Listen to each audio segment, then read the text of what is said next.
What's up, guys? Today we're going to be changing out a few parts on my 2010 car. These shocks, these are the, well, it's backwards, but Gabriel Ultra shocks. These are the hubs I get from Detroit Axle on eBay. That's who I go through every time. Ball joints, which was Detroit Axle also. And we're going to change all this out today, get it going. So I'm going to do all this in one video. So, you know, once you get to the part, you know, that you need to change, you know, because probably you're not going to change out your ball joints, hubs, or shocks all in one video. But you can just skip through and everything. So once you get your truck jacked up, have a jack stand ready, and you can let down your jack. I let down mine a little bit just in case the jack stand goes, and then you'll be ready to take off your wheel. So the next thing I'm going to do is take a 36mm socket. I'm going to take off this nut, and then after I take off this nut, I'm going to take off all 6 of these 17mm bolts. And that's the next step.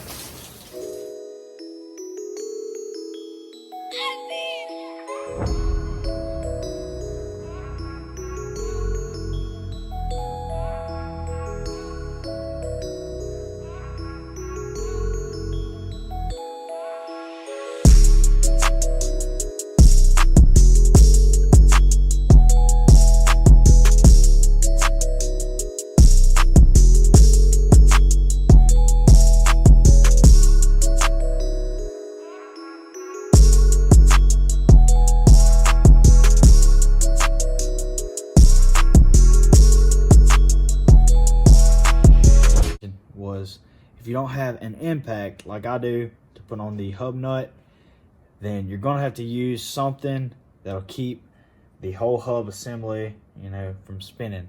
It's kind of like the way I have this set up. It's for my jack, it's my jack handle, but I mean, it would work. Prefer you'd use something longer, because I mean, that one's just barely on there, but that would work. So I just figured I'd mention that. So the next thing I'm going to do, I'm going to turn the wheel to the left. That way it'll expose the 2. You can see 1 right there. Let's see if I can. But there's another one right here. I believe they're 21 or 22mm. We'll update y'all on that. So now that I have the caliper off, I'm going to zipper tie it to something.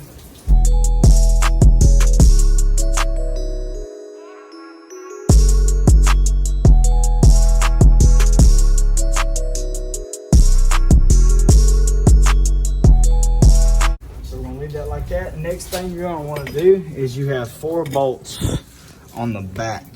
1, 2, you can kind of see 3, and then 4 is up on here somewhere. You'll find it.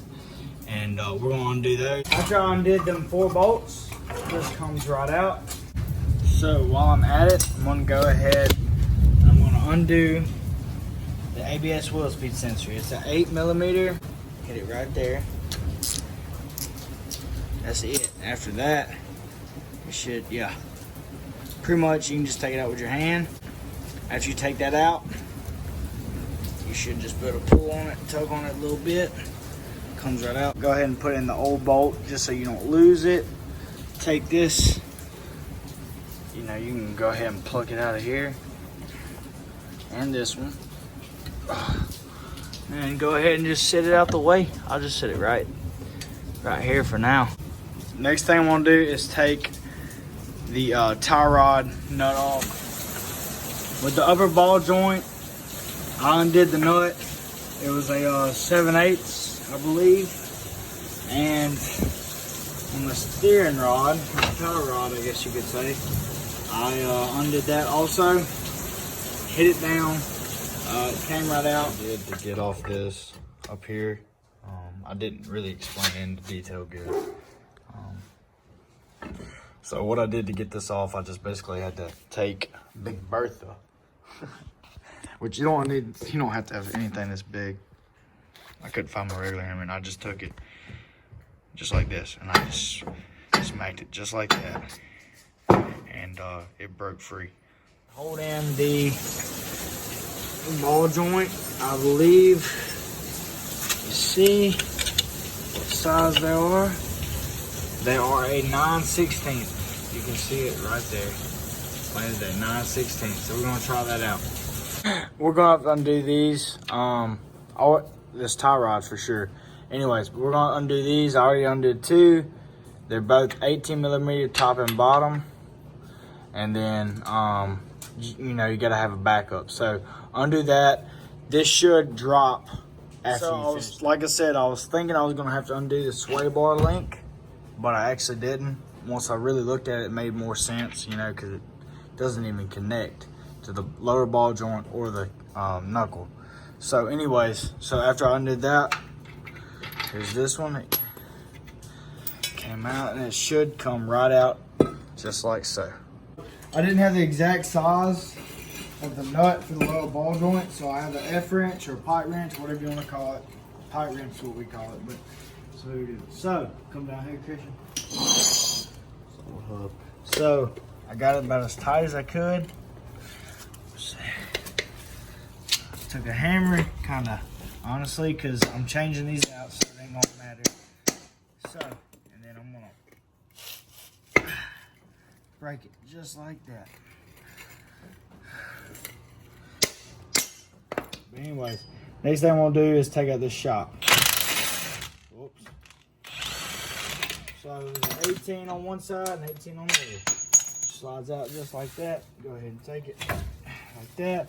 Undo the top. On the top part, you're probably gonna want to back up because mine's wanting to spin. Unlike the other side, it did not. So get your backup in there. 39/16 on there. And honestly, if you let it just sit, it normally will hit up against something and it will come off like that. So next thing we're gonna do is put in the shock, the new shock. Just how you want to do it. You want to put this piece on first. The rounded, I don't know how to explain it, but the rounded part goes upwards, and on this rubber piece, the flat part, whoops, flat part goes downwards. Pull the piece out. Okay, that should be able to come through.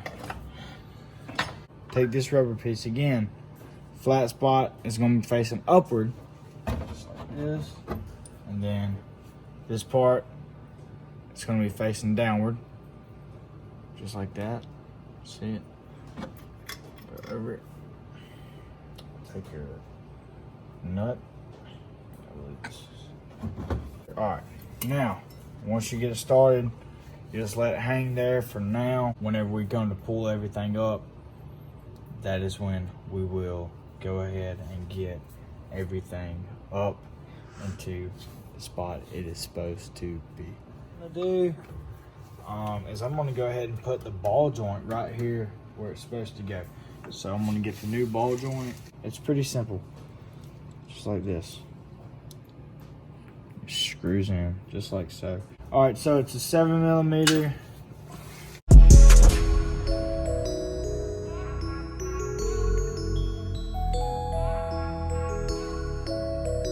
Once it gets pretty tight, these suckers are pretty good. So that's how you put that in, you know. Go ahead and take the I call these castle nuts. Some people call them something else, I don't know. I just call them castle nuts. But anyways, they're meant for a pin, just like this. So anyways, what I'm gonna go ahead and do is I'm gonna go ahead and stick this up here, and I'm gonna go ahead and get all the bolts and everything started. So that's next. Right. So these are 19mm on the new ball joints, lower ball joints. So I'm taking this as a backup, and I'm just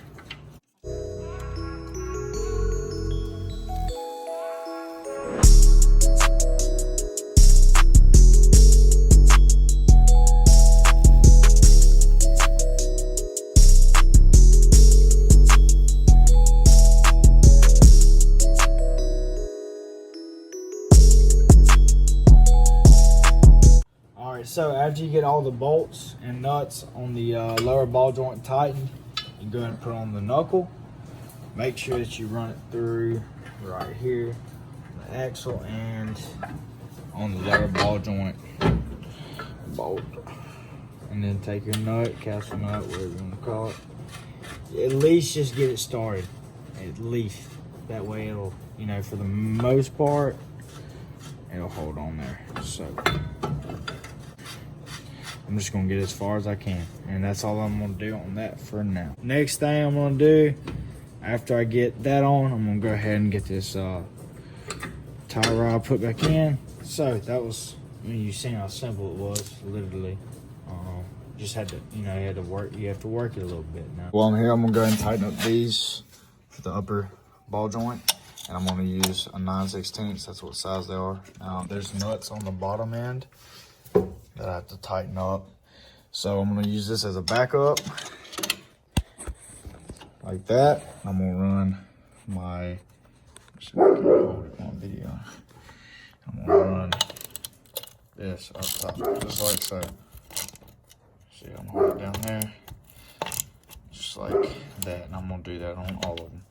So after I went ahead and just tightened this up since it was already there, I'm gonna go ahead and I'm gonna tighten up this nut, this castle nut for the lower ball joint that connects to the knuckle. So that's gonna be next. It's a 1" for the lower ball joints that I got. It was a 1". I don't know what size yours may be, but I'm gonna go ahead and start tightening that up. Basically what I'm doing right now is I'm just running around just like this. All right, you see the hole right there? So I'm gonna take this pin and I'm gonna run it through. Let me see. It's kind of hard to get this on video. So I'm gonna run it like that, and then I'm gonna take these. You can use anything, you know, similar to this, you know, pliers or whatever, and I'm gonna bend them out. Take these, grab them, and I'll bend them out like this. Just there all the way.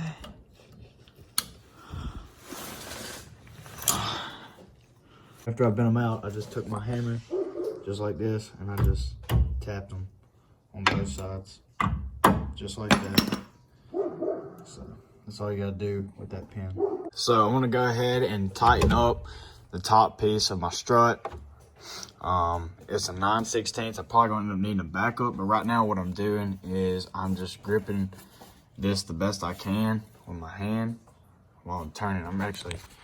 It's actually using my right hand so I can get a better grip, and I'm tightening it with that 9/16, and it actually is not spinning. So right now, just using my hand as my backup. So we'll see how it goes if I can tighten it up all the way like that. So I ended up having to put a backup. I just used my vice grips, and it worked just fine. So that's probably what y'all end up having to do. So now that I have everything tightened up, the lower ball joints, I'm gonna wait on the steering rod. I'm gonna wait to tighten it up because I want to have a little bit of play. But anyways, for some reason these don't seem like they're fitting 100% right. It looks like it's hitting up against that a little bit, but my other shocks did the same thing, so it ain't that big of a deal because they were completely rubbed, like right here, like that. So basically what I'm gonna do is I'm gonna jack this up. And I done messed up. I should have turned this around this way, but I'll do that after I quit video. Anyways, basically what I'm gonna do is I'm gonna be jacking it up. And while I'm jacking it up,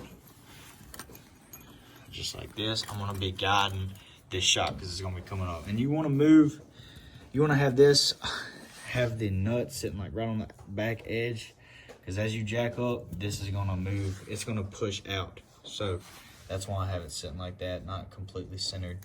Because I gotta jack it up a pretty good bit in order to get it to fit on that shock. So that's gonna be next. See, it's near about even. What I'm doing is I'm just continuing to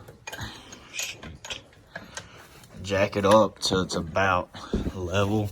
Then I'm just gonna hit it in with a hammer. And where is my hammer?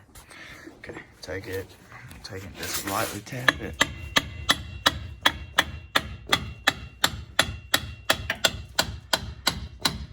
Actually looks like I went up too far. So I'm gonna drop it down some, and then I'll drop it down. You can see it's starting, you know, to move. So once I get to about the right spot, I'm gonna hit it again. And I believe that's it. Let's see real quick if I can find it. Yeah, there it is. All right. Caliper's kind of in the way. Let's see. If the caliper would get out the way, I put it there. I don't care. All right. Let's see if I can hit that sucker through. So what I ended up doing was I just hit it with a hammer. It was lined up, it just wasn't perfect. So I just gave it a few light taps with a hammer and it went in and lined it right up. So you may have to do that. After I get it in all the way, I'm gonna put the nut on the back side and tighten it up. So now that I have the shock fully installed, next I'm gonna go ahead and I'm gonna take off this nut. I put it up there so I didn't lose it. Yeah, I'm gonna take off this nut and probably gonna go ahead and connect the upper ball joint. Connect. I picked up on this myself, the upper control arm, and before I did that though, I adjusted the ball joint and I just picked up on it, and that was pretty much it, man. You gotta have a backup. It's an Allen key. I'm not 100% sure on the size, but I do know that the nut is 22 millimeter on my kit anyways. So that's what I'm doing right now. All right, so got everything done. I went ahead and just put my wheel speed sensor. You can leave it out the way if you want to. I just went ahead and got it ready. I'm gonna go ahead and tighten up the steering rod. 10 millimeter. Whoops. Yeah, 10 mil is the backup, and then 3/4 is for the nut. So, and by the way, I know y'all probably like, man, this dude changed clothes. Nah, I didn't get to finish up yesterday, so I'm finishing today. But anyways, so now that we got pretty much everything, you know, there, I'm gonna go ahead and put on my dust cover. This is the funnest part to me right here. Anyways, what you're gonna do is you're gonna take these, this is what I do. And I go ahead and line them up in the, line them up with the dust cover. They may fall out, but you know, just to hold it in place for now.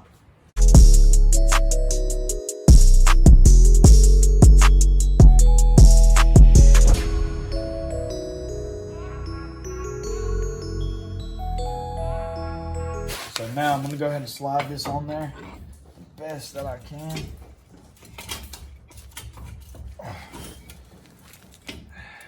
It's a little tricky. Kind of have to use my knee. Just work it on there.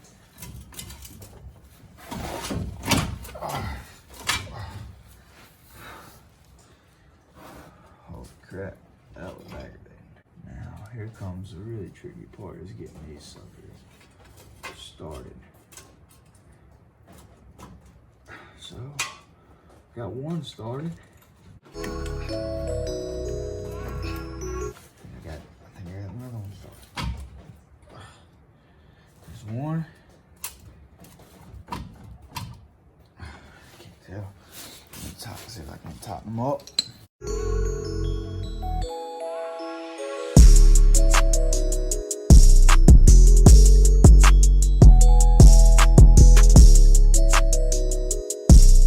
So that's pretty much it. I used my knee to guide it on there, and you know, and then I pushed with my hand, got it down. I'm gonna go ahead and actually put on the nut. There it is. And wash it.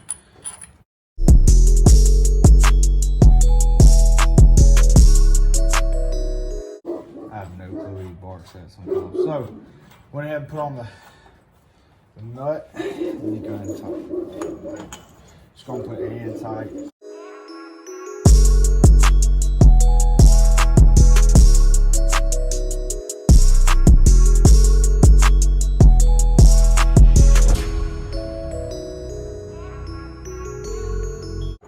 Alright, there it goes. Alright, so got that going for me. I'm gonna go ahead and tighten up a few more, and you know, just make sure you line them all up, and then after that you'll have to take the hub and line it up like that and run them 710 mils through there, which I may already, you know, run a few through right now just to hold it in place. I got all the bolts on the back side tightened up. And next, I want to tighten up, see right here, you can see where it goes in to the disc, to the rotor. So I'm going to go ahead and, you know, start all those and tighten all those up. And then after I do that, I'm going to go ahead and put the caliper on. So I got all these tightened up. Next, I'm going to go ahead and tighten up this nut. And then after that, I'm going to go on with the brake caliper. If you do all that, tighten it up, it's an 8mm. And then next, I'm going to tighten up this nut that goes on the CV axle, the hub nut, and then I'm going to put on the brake caliper. All right, guys, so one thing that I forgot to mention was if you don't have an impact like I do to put on the hub nut, then you're going to have to use something that'll keep the whole hub assembly, you know, from spinning. It's kind of like the way I have this set up. It's for my jack, it's my jack handle, but I mean, it would work. Prefer you'd use something longer, because I mean, that one's just barely on there, but that would work. So I just figured I'd mention that. Going on with the brake caliper, you're gonna have to work it. The brake pads was my biggest issue, was getting them right. But once you get it in there, let's see if there we go. It lines up.